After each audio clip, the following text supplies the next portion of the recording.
Hello and welcome to C programming for beginner course. আজকের এই ভিডিওতে আমরা আলোচনা করব ভেরিয়েবল নিয়ে। ভেরিয়েবল নিয়ে গত ভিডিওগুলোতে আমরা আলোচনা করেছি, বাট আজকের এই ভিডিওতে আমরা ওভারঅল সবটা নিয়ে একটু সামারাইজ করব আর কি। যা যা অলরেডি আমরা ভেরিয়েবল নিয়ে দেখেছি বা বুঝেছি সেগুলোর উপরেই আমরা আরেকটু আলোচনা করব। তো চলুন প্রথমেই আসলে ভেরিয়েবলটা কি। ভেরিয়েবল হচ্ছে একটা কন্টেনার যেখানে আমরা বিভিন্ন ধরনের ডেটা রাখতে পারি। ভেরিয়েবল কিভাবে লিখে? ভেরিয়েবল লিখে প্রথমেই আমাদের এখানে ডেটা টাইপ দিতে হয়। ডেটা টাইপ কি এটা নিয়ে অলরেডি আমরা আলোচনা করেছি। ডেটা টাইপ দিতে হয়, তারপর আমাদের ভেরিয়েবলের একটা নাম দিতে হয়। নাম দেওয়ার পর আমরা এখানে অ্যাসাইনমেন্ট অপারেটর ইকুয়াল ইউজ করি। ইকুয়াল দিয়ে এইখানে আমরা একটা ভ্যালু আমরা দেই। তারপর সেমিকোলন দিয়ে আমাদের স্টেটমেন্টটা ক্লোজ করি। এইভাবে আমরা একটা ভেরিয়েবল লিখি। ওকে, তো আমরা এখানে একটা যদি পূর্ণ সংখ্যার ভেরিয়েবল লিখতে চাই তাহলে কিভাবে লিখবো? পূর্ণ সংখ্যার ভেরিয়েবল আমরা এখানে লিখবো int, তারপর আমাদের ভেরিয়েবলের নাম হিসেবে আমরা দিলাম নাম্বার, ইকুয়াল আমরা একটা নাম্বার দিব। ওকে, এখন হচ্ছে আমরা এই যে ভেরিয়েবলটা লিখছি, এই নাম লেখার একটা রুলস রয়েছে এবং এই ডেটা টাইপেরও একটা ব্যাপার রয়েছে। আমাদের ডেটার উপরে বেস করে আমাদের এখান থেকে টাইপটা চেঞ্জ হয়। তো প্রথমে আমরা আলোচনা করি যে ভেরিয়েবলের নামগুলো লেখার কি কি রুলস রয়েছে। প্রথম যে রুলসটা আমরা দেখতে পাচ্ছি সেটা হচ্ছে, আমাদের প্রথম রুলসটা হচ্ছে এখানে নামের শুরুতে আমরা কোনো নাম্বার বা স্পেশাল ক্যারেক্টার ইউজ করতে পারবো না। শুধুমাত্র একটা স্পেশাল ক্যারেক্টার ইউজ করা যাবে, সেটা হচ্ছে আন্ডারস্কোর। তারপর হচ্ছে আমাদের নামগুলো যদি অনেক বড় হয় সেই ক্ষেত্রে দুইটার মাঝখানে, যে আমি যদি এক্সাম্পল দিই মাই নাম্বার, এরকম আমার ভেরিয়েবলের নাম হতেই পারে। তারপর এখানে মাঝখানে আমরা একটা স্পেস ইউজ করেছি, এইটা আমরা ইউজ করতে পারবো না। এই ক্ষেত্রে আমরা এখানে আন্ডারস্কোর ব্যবহার করতে পারবো, অথবা আমরা ক্যামেল কেস ইউজ করতে পারি। ক্যামেল কেসটা হচ্ছে এখানে আমরা জাস্ট সেকেন্ড লেটারের অক্ষরটা, সেকেন্ড যে আমাদের ওয়ার্ডটা থাকবে এই ওয়ার্ডের ফার্স্ট লেটারটা আমরা বড় হাতে দিয়ে দিব। এইভাবে আমরা লিখতে পারি, অথবা আমরা আন্ডারস্কোর দিয়েও করতে পারি। মাঝখানে একটা আন্ডারস্কোর দিয়ে স্পেসের পরিবর্তে আন্ডারস্কোর ইউজ করতে পারি। তাছাড়া আমাদের আরো রয়েছে, আমরা কোনো রিজার্ভ কিওয়ার্ড ইউজ করতে পারবো না। রিজার্ভ কিওয়ার্ড কোনগুলো? রিজার্ভ কিওয়ার্ড হচ্ছে এই যে 32টা কিওয়ার্ড এখানে আমরা দেখতে পাচ্ছি। 32টা, এখানে মেবি 33টা আছে।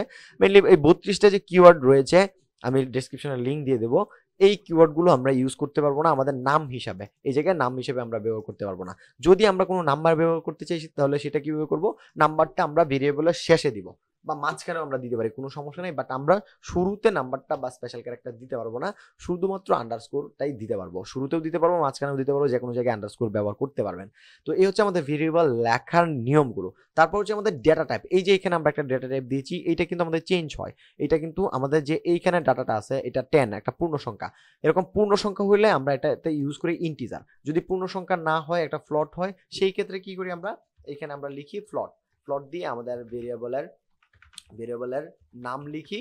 নাম লিখার পর এখানে আমরা একটা ফ্লটিং ভ্যালু দিই, 10 পয়েন্ট সামথিং দিলাম।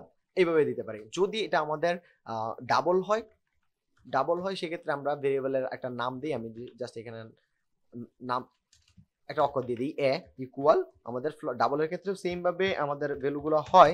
এখানে আমরা একটা ভ্যালু দিলাম। বাট ডাবল এবং ফ্লটের মধ্যে পার্থক্য যেটা, এইটাতে হচ্ছে আমাদের 6 থেকে 7 ডিজিট পর্যন্ত রাখবে দশমিকের পরে।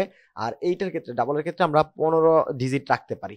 এটাতে বেশিও রাখা যায় এবং একুরেট একটা ক্যালকুলেশন করা যায়। ফ্লটের ক্ষেত্রে হয়তো বা সেটা এতটা একুরেট হবে না, যেহেতু আমরা ভ্যালুটা কম রাখছি। এখানে ফ্র্যাকশন ভ্যালুগুলো আমাদের কম থাকছে। এই হচ্ছে ব্যবধান। আর এছাড়া আমাদের আরেকটা রয়েছে ক্যারেক্টার লেখার জন্য আমরা ইউজ করি এখানে টাইপ হিসেবে কার বা CHAR। তারপর আমরা একটা ভেরিয়েবলের নাম দেই। নাম দেওয়ার পর আমি এখানে দিলাম লেটার। দেওয়ার পর আমরা এখানে সিঙ্গেল কোট নেই। সিঙ্গেল কোটের ভিতরে আমাদের ক্যারেক্টার লিখি। ক্যারেক্টার কোনগুলা? ক্যারেক্টার হচ্ছে আমাদের কিবোর্ডে যা আছে প্রত্যেকটা একটা ক্যারেক্টার। এটা একটা নাম্বারও হতে পারে। এখানে যদি আমি 1 দিই সেটা হতে পারে। বাট এখানে কিন্তু মাল্টিপল আপনি দিতে পারবেন না। এখানে একটা ক্যারেক্টারে আপনাকে দিতে হবে, এর বেশি আপনি দিতে পারবেন না। তো এই হচ্ছে মোটামুটি আমাদের 4টা ডাটা টাইপ। এর বাহিরে আরো ডাটা টাইপ রয়েছে, সেগুলো নিয়ে আমরা পরবর্তীতে আলোচনা করব। এখন হচ্ছে আমাদের ভেরিয়েবল তো আমরা বুঝলাম। এখন মাল্টিপল ভেরিয়েবল কিভাবে লেখা যায়। মাল্টিপল ভেরিয়েবল আমরা লিখতে পারি। আমাদের প্রথমে ডেটা টাইপটা সিলেক্ট লিখতে হবে। লেখার পর ABCD এইভাবে আমরা লিখতে পারি। লাস্টে আমরা সেমিকোলন দিব। যদি মাল্টিপল ভেরিয়েবলে আমরা ভ্যালুগুলো অ্যাসাইন করে দিতে চাই সেক্ষেত্রে কি করব? ভেরিয়েবল লেখার পর এইখানে আমরা ইকুয়াল দিয়ে আমরা ভ্যালুটা দিয়ে দিব। ইকুয়াল দিয়ে প্রত্যেকবার ভ্যালুটা দিয়ে দিব। ইকুয়াল দিব, ভ্যালুটা আমরা দিয়ে দিব। এইভাবে আমরা ভ্যালুগুলো অ্যাসাইন করে দিতে পারি একই লাইনে। তো তারপর আমাদের কি ছিল, কিভাবে আমরা একটা ভেরিয়েবলের ভ্যালু চেঞ্জ করতে পারি। ভেরিয়েবলের ভ্যালু চেঞ্জ করার জন্য আমরা যেটা করি, প্রথমে আমরা একটা ভেরিয়েবল নিলাম এ, এটার ইকুয়াল দিলাম আমরা 200। তারপর নিচে এসে আমরা যদি আবার ইকুয়াল দিই, এটাকে 100 করে দেই, তাহলে আমাদের এখন কিন্তু ভ্যালুটা চেঞ্জ হয়ে গেল। তারপর হচ্ছে আমরা একটা ভেরিয়েবলকে কিভাবে প্রিন্ট করতে পারি বা আউটপুট হিসেবে দেখাতে পারি। প্রিন্টএফে যাব আমরা, তারপর এইখানে ডাবল কোট নিব, নিয়ে আমরা ফরম্যাট স্পেসিফায়ার ইউজ করব। ফরম্যাট স্পেসিফায়ার কোনগুলা, এগুলো নিয়ে আমরা অলরেডি আলোচনা করেছি। আমরা যদি ইন্টিজার, আমাদের এই ডাটাটা যদি একটা পূর্ণ সংখ্যা হয়, তাহলে আমরা ফরম্যাট স্পেসিফায়ার হিসেবে এখানে আমরা দিব ডি, এখানে আমরা দিব ডি, দিয়ে আমাদের ভেরিয়েবলের নামটা লিখে দিব।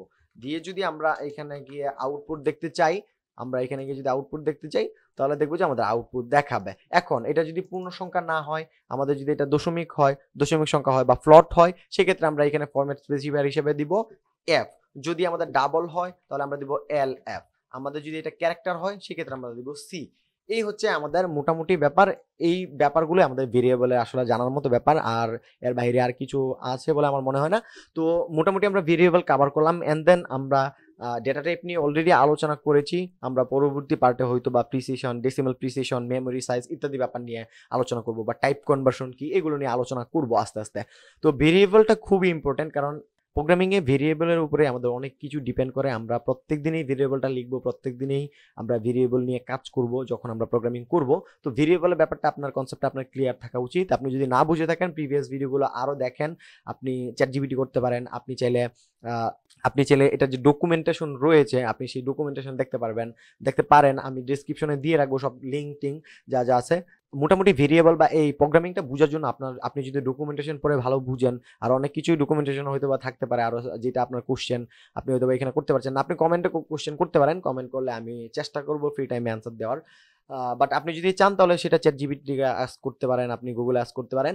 তবে ভেরিয়েবল ব্যাপারটা আপনার ক্লিয়ার হতে হবে। আমাদের নেক্সট যে ধাপগুলো রয়েছে সেগুলো বোঝার জন্য আপনার ভেরিয়েবলটাকে আগে ক্লিয়ার হতে হবে। আজকের ভিডিও এখানেই শেষ করছি, দেখা হবে পরবর্তী পার্টে। সেই পর্যন্ত ভালো থাকুন, সুস্থ থাকুন, আল্লাহ হাফেজ।